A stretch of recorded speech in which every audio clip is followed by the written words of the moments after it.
자, 2018년도 10월 18일 코인업TV 2부 방송 진행하도록 하겠습니다. 자, 저는 코인업TV에서 추세 매매를 전담하고 있는 차트스트 정재민입니다.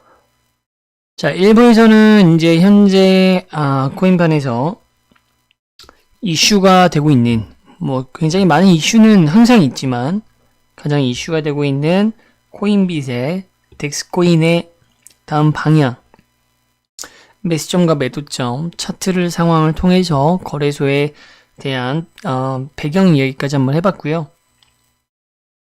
2부 방송에서는 어제와 마찬가지로 큰 변화점은 보이지 않지만 그래도 조금 따져볼 것이 있는지 일단 비트코인을 먼저 보고 얘기를 하도록 하겠습니다.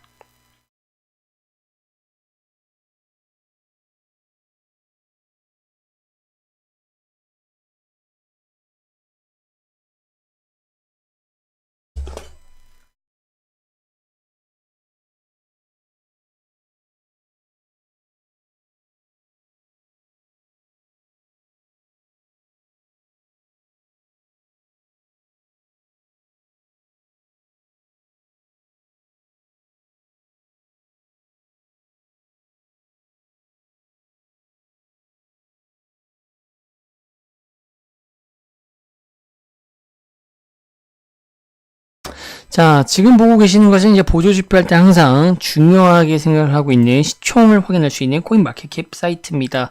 자, 큰 비트코인의 변화가 없었고요. 또 없을 것이라고 제가 어제 방송에서 말씀을 드렸습니다.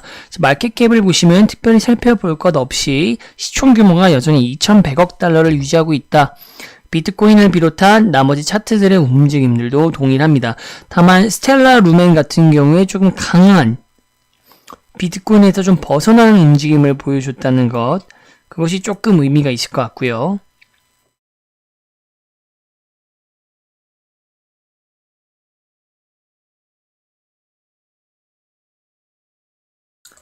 스텔라는 항상 리플과 함께 이러한 움직임들을 보여주고 있기 때문에 시작은 같았으나 리플은 다시 또 소폭 조정을 받고 있습니다. 그럼에도 불구하고 스텔라는 유지력을 여전히 보여주고 있죠. 두 코인 다 충분히 이번 연말에서 지속적인 상승력을 기대할 수가 있고 조금 장기적으로 보시는 분들은 눈여겨볼 만한 코인들은 맞습니다. 하지만 리플과 스텔라를 같이 분산 투자의 개념을 가져가시기보다 하나를 선택하면 하나를 조금 버리고 나머지 선택한 코인에다가 시드를, 그러니까 동일한 속성으로 보시면 될 것 같아요. 그래서 리플과 스텔라, 비트코인 캐시와 라이트코인의 관계, 이런 식으로 조금 나눠서 보실 필요가 있습니다.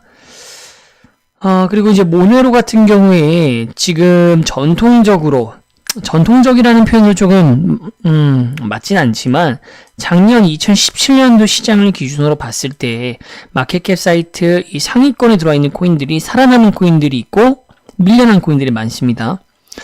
그 중에서도 상위권을 유지하고 있는 것, 열 손가락이라고 봤을 때 모네로가 지속적으로 유지하고 있다는 점은 조금 눈여겨볼 만하죠.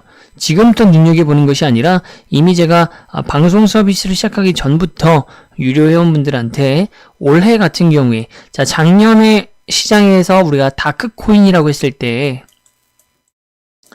다크코인이라고 하는 것은 말 그대로 언더에서 주로 수요자가 있는 마약상이라든가 무기밀매상이라든가 등등등. 왜냐면 다른 곳과 다르게 트랜잭션을 활용한 블록체인 기술상으로 이 코인들은 추적 경로를 알 수가 없어서 어둠의 돈으로 많이 쓰인다는 것으로 알려져 있는 코인들, 대표적인 것이 다크코인의 대명사가 대쉬였죠. 시총 6손가락 안에 항상 들었고 올해 초까지만 해도 그런 모습을 보여줬으나 올해 초에서부터 시작된 하락장이 지속될수록 대쉬는 아예 사라져 버렸습니다. 대쉬와 함께 이제 우리가 보는 것이 모네로라든가 등등등 또 다크코인들이 여럿 있습니다. 있음에도 불구하고 제가 올해 초는 작년과 다르게, 작년은 대쉬가 대장이었죠. 다크코인 중에서 대쉬보다는 모네로에 좀 집중을 할 필요가 있다라고 말씀을 드렸었는데, 여전히 시총 규모상으로도 유지되는 것을 보면 그러한 의미가 살아있다. 또 모네로의 이제 곧 공식적인 또 컨퍼런스라든가 가격을 상승시킬 수 있을지는 결과값을 봐야 되겠지만 일반적으로 호재로 알려져 있는 이제 행사들이 이제 예상이 되어 있기 때문에 포트폴리오상에 다크코인을 넣고 싶은 분들은 또 모네로를 생각해 보실 필요가 있다 정도 말씀드리고, 지금은 어제와 마찬가지로 당장 지금 시장 가격으로 뭔가를 구매하기에는 어정쩡하기 때문에 지금 당장 매수하는 것은 전체 다 추천드리지는 않습니다.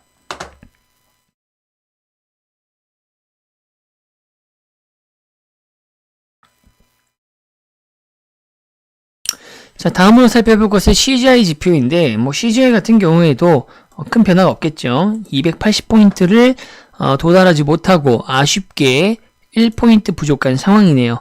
비트코인 도미넌스 같은 경우에도 53%니까 어제와 동일합니다. 이왕이면 현재 추세에 따르면 비트코인 도미넌스는 더 떨어질 필요가 있는데, 재미나게도 비트코인이 독주할 수 있었던 이유가 바로 비트코인 도미넌스가 54%, 즉 테더 이슈 때문에 비트코인으로 테더를 대체한 매수 심리가 비트코인으로 몰리면서 비트코인의 가격이 상승을 했죠. 그렇기 때문에 비트코인의 점유율이 높은데도 불구하고 비트코인의 가격이 올라가고 시총까지 늘어났던 것을 확인할 수 있었다. 지금은 이제 비트코인의 가격이 이제 또 대폭 조정을 받으면서 큰 폭으로 조정됐다기보다는 일시적으로 올라간 것이 무려 7,700, 7,800달러까지 올라갔던 것이기 때문에 현재 6,000, 비트맥스 기준으로는 6,400, 여러분이 보고 계시는 비트코인, 비트파이넥스 쪽 거래소 기준으로는 6,700~800달러 정도 유지를 되고 있습니다. 그래서 조정을 좀 강하게 받은 것처럼 차트가 보여진다. 그러면서 알트코인들의 가격이 좀 전반적으로 상승을 했던 때가 유지가 되고 있습니다. 보조지표상으로도 전혀 변화가 없기 때문에 또 예상했던 것이고요. 그래서 특별히 살펴볼 점은 CGI 부분에서는 특별히 더 없는 것 같습니다.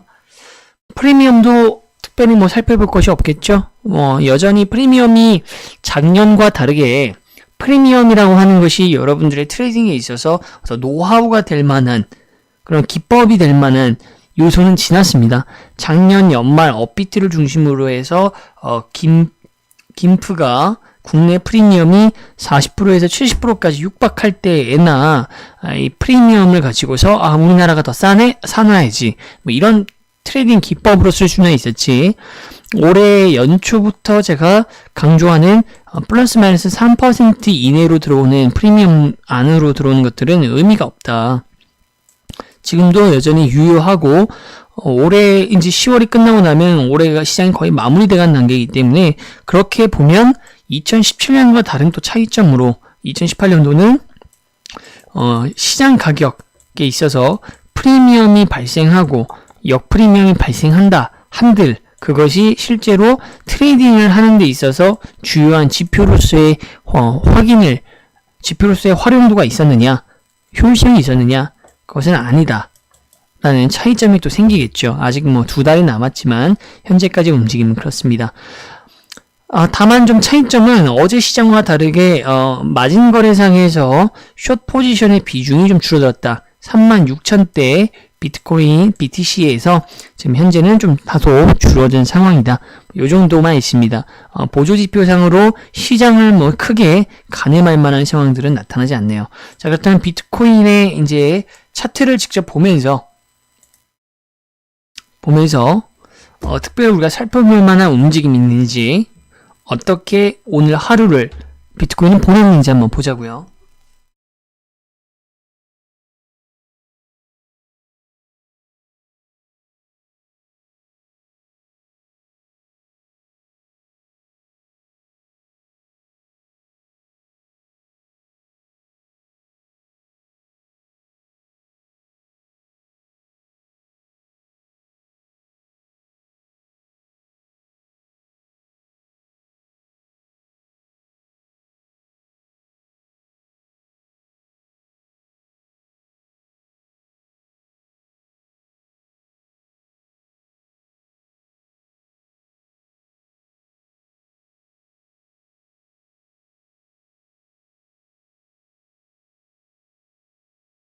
자, 지금 현재 여러분이 보고 계시는 차트가 비트코인의 차트이고요. 크립토와치가 아닌 트레이딩 뷰를 통해서 여러분들과 소통을 하고 있습니다.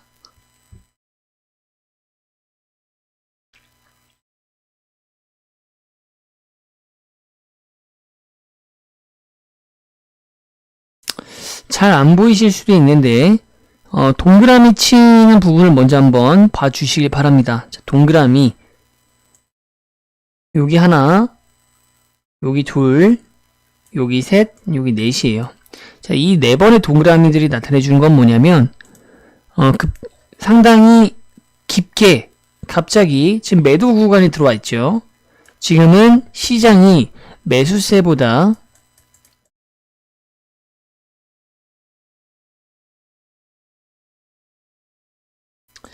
매도세가 훨씬 더 강한 구간입니다.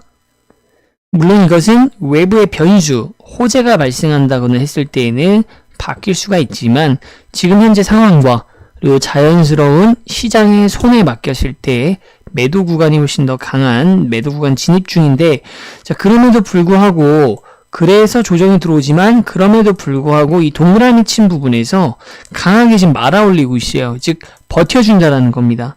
근데 현재 지지선 자체가 그러면 어디냐? 여기서 왜 버텨주는 것이냐? 자, 지지선과 또 연관지어서 봤을 때 또 해답이 나오죠. 제가 어제 방송에서 말씀드렸을 때, 자, 지지선이 어디다? 6,600달러라고 말씀을 드렸습니다. 새벽간에 단기 조정이 떨어지더라도 6,600달러까지 떨어진다 하더라도 무너지지 않고 반등을 할 것이다. 말씀드렸던 거 기억나시죠? 현재 오늘 하루 24시간이 지금 지나가고 있는데 역시나 6,600달러에도 도달하지 못하고 여기가 막히지 않는다는 겁니다. 그 이유는 6,600달러가 간단하게 말씀드리면 왜 그런가? 여기가 지지선이기 때문에 이렇게 이해를 해주시면 돼요. 6,600달러가 지지선이기 때문에 여기까지 더 내려올 수도 있지만 어차피 내려오면 내려온 대로 반등을 치고 갈 것이고, 방금 보여드렸던 동그라미 구간 섹터에서 볼 수 있었던 것은 매도세가 갑작스럽게 밀려 내려오지만 그때마다 누군가가 받치든 실제로 사든 등등등의 이유로 매수세로 밀어올리는 모습들이 관측된다라는 것이에요. 자, 그러면 이것이 어떻게 되느냐? 매도 구간이 결국 끝나고 매도 구간 끝자락이 끝나면 다음 턴은 뭡니까? 이제 매수세로 넘어가겠죠. 이런 식으로 짧게나마 또 삼각수렴 형태, 단기 삼각수렴은 큰 의미가 없습니다. 장기적인 추세로 봤을 때 삼각수렴들이 의미가 있는 것이지 단기적으로는 사실 의미는 없지만 그래도 단기적으로 이렇게 삼각수렴을 하다 보면 결국 이 매수세가 받치면서 매수 구간을 넘어오면서부터는 자연스럽게 또 반등하는 타이밍이 오기 때문에 비트코인의 움직임 자체가 좋다. 그래서 제가 이런 것들까지 여러분들한테 분석 범위에 넣었기 때문에 어제 제가 별 변화가 없을 것이고 오늘도 변화가 없을 것이다 라고 말씀드릴 수 있었다. 그래서 빨라야 내일이고요. 늦으면 하여튼 이번 주 주말까지 특별한 움직임은 없을 겁니다. 하지만 금토일 사이에 분명히 움직임이 바뀌어질 것이고 특별한 악재가 없다면 다시 상방으로 이 박스권, 자, 안정적인 우상향을 하기 위한 박스가 있죠. 이 박스권 궤도로 다시 들어올 것이다. 제일 중요한 것은 어떤 형식으로든지 간에 7,000달러, 이곳 7,000달러 싸움을 다시 해야 됩니다. 다시 스스로 일어나줘야 돼요. 그전에는 분명히 제가 상승할 것을 예상을 드렸음에도 불구하고 7,000달러까지 갈 것이다 말씀을 드렸음에도 불구하고 아쉬웠던 점이 뭐다? 스스로의 시장에서 매수 심리가 이 매도를 압도하면서 올라가는 자연 발생적인 것도 있지만 순전히 거기에 기대되는 것이 아니라 외부의 어떤 테더 이슈 때문에 비트코인의 오버슈팅이 겹치면서 좀 의미가 순도가 떨어졌기 때문에 이런 조정이 또 발생하는 것이기도 하기 때문에 7,000달러 싸움을 이번에는 독자적으로 뚫어주는 모습이 필요합니다. 이렇게 났을 때에 이제 그 다음 저항선인 바로 위에죠. 이 구간에서 놀고 있는 알트코인과 비트코인의 가격들을 여러분들이 보실 수 있는 거고 7,500달러까지의 이제 싸움을 본다라는 것 자체가 곧 8,000달러의 도달 여부를 가늠하는 것이기 때문에 이 두 단계를 따지는 순간부터가 이미 하반기라고 하는 시장의 시즌과 맞물려서 알트코인과 비트코인, 메이저 거래소의 비트코인과 알트코인들의 폭발적인 것이 아니라 그냥 일반적인 회복세가 붐이 일어날 것으로 보여진다. 그래서 슬슬 우리가 덱스코인을 마무리하는 시점과 더불어서 투자를 덱스코인을 하든 또 안 하시는 분이든 간에 슬슬 메이저 거래소 중심으로 포트폴리오의 비중을 늘려나가는 작업도 이루어져야 된다. 그래서 제가 매수를 여러분들한테 유료 회원분들 같은 경우에는 한 번 더 말씀을 드렸던 부분이고, 무료 방송을 항상 보시는 분들은 제가 매수하라고 해도 된다고 말씀드렸던 부분이 바로 이 부분과 이 구간들이었죠. 이 구간 둘에서는 비트코인 뿐만 아니라 여러분들이 메이저 거래소에서 사고 싶은 것들, 그런 것들을 물론 잘 고르셔야겠지만 그냥 어떤 것이든지 간에 괜찮다라는 말씀으로 매수를 추천드렸는데, 어제부터는 제가 사지 말아라 라고 말씀드렸습니다. 그래서 별다른 라이브 방송에서 주말이 끝나고 나면 이제 다음 주 월요일이 되겠죠. 내일 방송을 끝으로 다음 주로 넘어갔을 때 제가 무료 방송을 듣는 분들한테는 다시 매수점을 잡아 드릴 거예요, 방송으로. 하지만 방송까지 금토일, 길면 3일, 짧으면 이틀간의 갭이 있겠지만 그것은 이제 유료 회원 서비스를 받는 분들이라면 걱정하실 부분이 없고, 이제 무료 회원분들 같은 경우에는 지금 그냥 큰 방향, 추세를 가늠하면서 움직여 주시면 됩니다. 이왕이면 뭐 급할 것이 없으니까요. 중요한 것은 가격이 아닙니다, 여러분들. 항상 가격을 보고서 투자를 하는 게 아니라 추세를 보는 것이고, 추세를 본다라는 것을 좀 더 쉽게 말씀드리면 안전한 자리인지를 보는 거예요. 구간을 보고 들어가는 거기 때문에 당장 급하게 주말에 제 방송 도움 없이도 잘 하실 수 있으면 상관없지만, 무리해서 이제 들어가도 되나 이런 것보다는 이틀 정도 가격이 설령 올라간다 하더라도 월요일 방송까지 보시고 무료 투자자분들은 투자 여부를 가능성을 제 방송을 참고해서 움직이는 것이 더 좋다. 변동성이 있을 때 들어가시는 것보다 올라갔지만 어차피 그때부터 더 괜찮다, 더 올라갈 거다라는 것을 확인받고 그때 들어가는 것이 더 낫다라는 거예요. 이때 들어가셔서 그냥 저점 때 샀걸 이때, 이런 후회하시는 것이 여기서 들어갔다가 하락해버려가지고 괜히 샀다, 말 들을 걸 하는 후회보다 훨씬 값어치가 있습니다. 그렇기 때문에 무료 투자자분들은 어쩔 수 없이 그런 갭들을 좀 생각하셔서 천천히 좀 따라오셨으면 좋겠고요.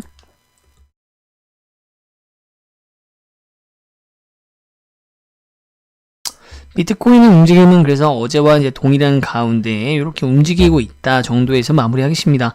자, 이제 마지막으로 업비트 또는 코인제스트, 이제 어느 쪽을 볼까 좀 고민이 되는데, 업비트코인은 어쨌든 금요일까지 큰 의미가 없다고 제가 말씀을 드렸기 때문에 특별히 지금 매수를 하는 시점이 아닙니다.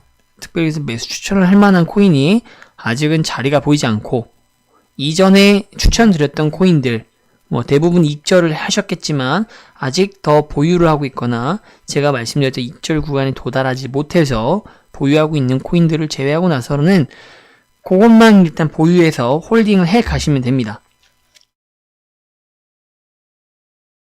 그래서 오늘은 오랜만에 또 코인제스트, 중소형 거래소 코인제스트를 한번 들어가 보도록 하죠.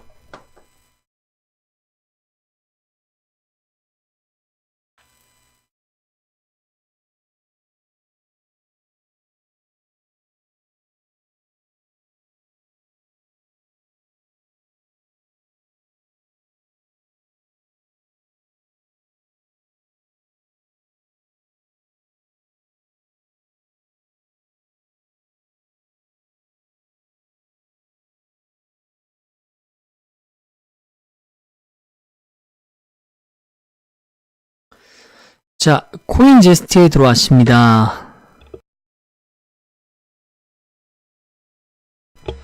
새로운 코인이 상장이 되네요. 페트론이라고 하는 정말 저조차도 생소한 코인이 106%라고 하는데 상장을 했기 때문에 일 것으로 보입니다.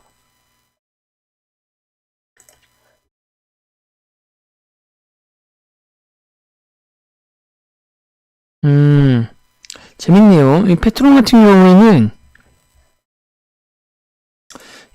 올해 추세, 즉 상장했을 때 어떻게 방향이 흘러갈 것인가, 거기에 좀 반대되는 케이스. 더 정확하게 말씀드리면 우리가 흔히 알고 있는 2017년도 버전, 그 이전 버전의 방향이 보여요. 자, 그러니까 2017년을 이전까지 봤을 때는 상장을 하고 나면 최고의 호재니까 그 뒤로 가격이 올라갔었다. 근데 올해는 그렇지 못하고 떨어집니다. 이미 그 전에 상승하는 것이지. 그럼 처음 스타트를 보면은 이 페트론이라는 코인도 최고점 50원을 찍고 나서 역시나 떨어졌지만 지금 그 이후의 결과값이 다시 회복, 조정, 매수는 지금이 더 많고 이런 단계를 거치고 있어요.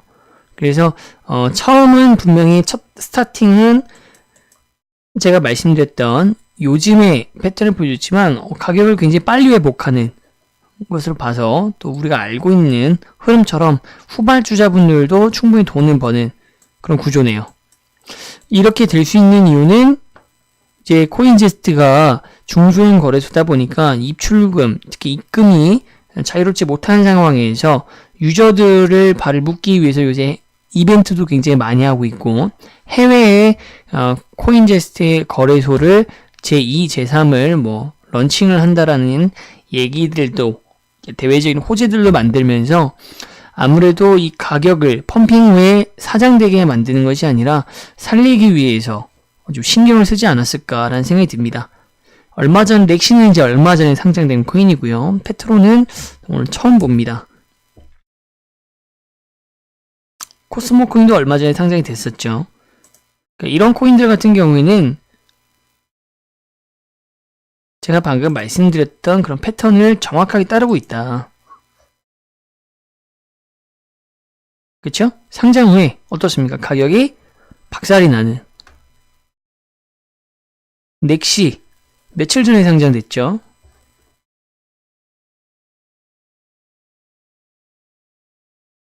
보시면 가격이 박살, 하지만 빠르게 회복했죠. 하지만 여전히 저점으로 가고 있다. 넥시 같은 경우에는 방금 보셨던 페트론처럼 가격이 다시 한번 상승할 수도 있는 구간이 보여집니다. 나쁘지 않네요. 지금 보시면 넥시 코인 단타로 접근을 한다고 했을 때 장투 금지, 스윙도 갈 필요가 없다. 넥시 코인 그렇게 봐주시면 될 것 같고, 단타로 만약에 보신다 라고 한다면 가장 강한 저항선은 90원대고요. 최고점이 100원이기 때문에 그 이전에 이 90원을 돌파할 수 있어야 전고점 여부를 따질 수가 있기 때문에 90원이 가장 강한 저항선이다. 강한 저항선이라는 것 자체가 뚫기가 상당히 어렵다. 즉 단타로 보실 때는 90원 이전에 수익이 발생했다면 그 누적 수익 발생했을 때 마무리를 짓는 것이 좋다. 익절은 언제나 항상 오르니까요. 자, 그리고 나서 지금 여기 싸움이 가장 치열했는데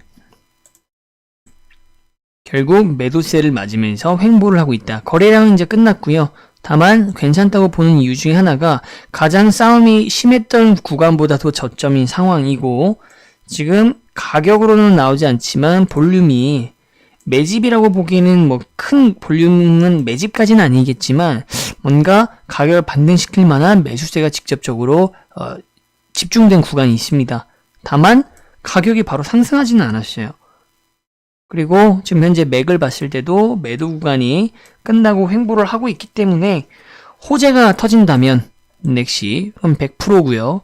호재가 터질 가능성은 없겠죠. 상장된 것이 이미 호재였을 것이기 때문에 당장 연이어서 제가 뭐 아직 알아보진 않았지만 넥시코인의 어떤 연달아서의 호재가 없다라고 하더라도 매수 구간에 돌입하면서 가격이 다시 한번 상승할 수도 있다.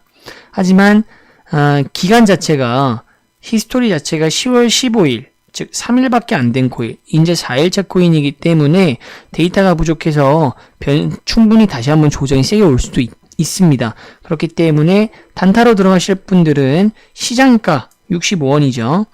66원 되기 전에 66원 이전 네, 65원 매수 한번 들어가 보시고 여기서부터 누적 수익률 90원까지 보신 상태에서 그 이전에 원하는 이제 수익률에서 마무리를 하시면 된다. 90원을 넘기긴 절대 어려울 것이다. 딱 90원에 맞추시는 게 아니라 당연히 80원대 후반부터 정리를 하시면 좋겠죠. 그리고 그 이전에도 상승하다가 꺾이면 거기서부터 수익 익절권이시니까 정리하시면 되고요. 손절이 중요한데 히스토리가 그러니까 이 코인에 어떤 단점이 있다거나 악재가 발생해서 가격이 떨어진다기보단 히스토리가 얼마 안 쌓였기 때문에 하락할 가능성이 있다. 가능성은 낮다고 보고 있습니다. 현재 차트 상황으로 낮지만 발생하실 가능성이 있긴 하기 때문에 손절가가 중요한데 단타로 들어갔기 때문에 굳이 위험을 감수할 필요는 없다. 그래서 65원 기준을 봤을 때 5% 내지 7%, 네, 5% 정도, 마이너스 5%까지는 굳이 손절을 막 벌벌 떨면서 스캘핑 아니시잖아요. 뭐 1%라도 손해를 보는 게 싫으셔서 수익 사자마자 오르는 것만 노리신다고 한다면 방법은 두 가지밖에 없습니다. 첫 번째는 완벽한 저점을 잡으셔요. 거의 전업 수준으로 저처럼 모니터링을 하셔야 될 것이고, 두 번째는 저점을 못 잡는다고 한다면 그냥 바로 조금이라도 손해 볼 것 같다. 그럼 바로 파셔야죠. 근데 그것은 스캘핑이잖아요. 스캘핑은 저는 이것은 글쎄요. 스캘핑을 하기에는 너무 거래량도 적고 그다음에 히스토리가 적어서 스캘핑으로 접근하는 자체가 어불성설인 코인이다. 그래서 단타 또는 스윙으로 보신다고 하셔야 되는 것이고 손절률은 마이너스 5% 정도 됐을 때 손절을 하시면 되시겠습니다. 괜찮아 보이네요. 넥시 아까 롬TV 제가 말씀드렸죠? 롬TV 코인. 코인빗에서 얼마였습니까, 여러분들? 최대 2.8원, 2.4원. 근데 지금은 1.1원입니다. 0.11원. 그럼에도 불구하고 코인빗이 10배. 10배나 비싸요. 이 얘기를 들으시고 설마 여기서 사가지고 코인빗에다 갖다 팔면 이득 보는 거 아니야 생각하시는 분 없죠. 제가 분명히 방송 중에 그렇게 시대 차이가 나는 이유가 코인빗에서 자체적으로 제한된 물량만 받아서 지금 가두리를 치고 있다. 즉 거래소 간에 코인을 이동할 수가 없습니다. 그러니까 불가능한 일이고요. 코인만 공중에 떠다니면서 언제 돌려받지 못하게 되는 그런 상황에 노출되시니까 그런 실수하지 마시고 0.1원이 최저점입니다. 이 이후로는 가격 보이시죠? 호가창이 없어요. 0.1원이 최마진점수입니다. 아무것도 없습니다. 그 밑으로는 살 수가 없어요. 그리고 0.1원 정도 롬TV 상황입니다. 반등을 생각하시는 분들은 당연히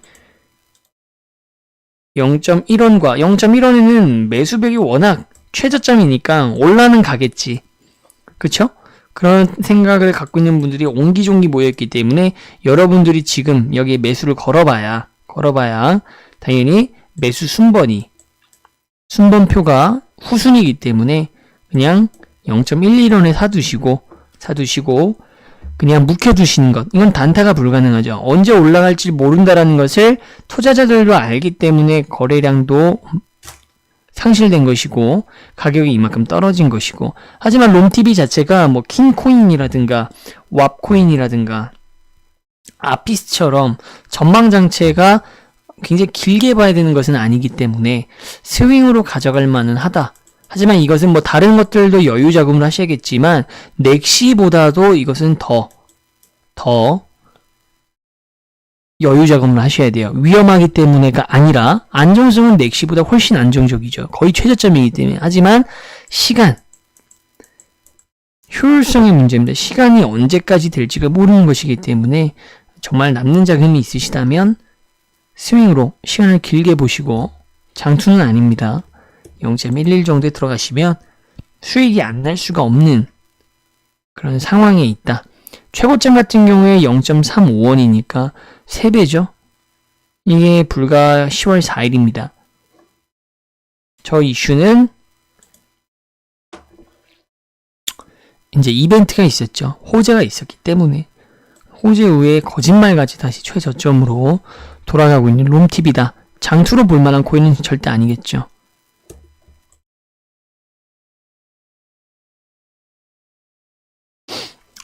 자, 이것뿐이기 때문에 의미가 없고, 골렘 같은 경우에는 지금 업비트에서도 상당히 많이 올라갔습니다. 골렘 같은 경우에. 골렘도 역시 이미 많이 올라간 상황이고요. 업비트와 같은 메이저 거래소 코인은 제가 아직 굳이 매수 추천을 드리지 않기 때문에 얼마든지 안전한 구간에서 200원을 넘더라도요.